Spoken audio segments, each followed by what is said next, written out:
justement Ousmane Sonko qui rejette la déclaration du président français. Dans un communiqué publié sur son compte Facebook, le Premier ministre sénégalais a remis les pendules à l'heure, estimant, je cite, que je tiens à dire que dans le cas du Sénégal, cette affirmation est totalement erronée.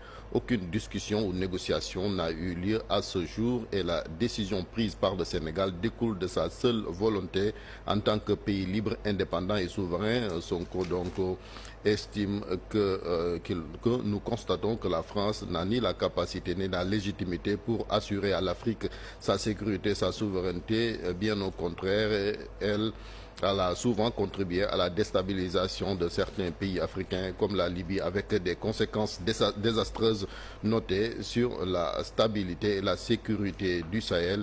Et le Premier ministre de conclure que c'est enfin le lieu de rappeler au président français Emmanuel Macron que si les soldats africains, quelquefois mobilisés de force maltraités et finalement trahis, ne s'étaient pas déployés lors de la Deuxième Guerre mondiale pour défendre la France. Celle-ci, ce serait peut-être aujourd'hui encore allemande. Nous restons toujours avec ces réactions, celle du ministère des Affaires étrangères du Tchad qui a déploré lundi l'attitude méprisante du président français, estimant donc que des dirigeants africains avaient oublié de dire merci à la France pour son intervention dans la lutte contre le terrorisme au Sahel.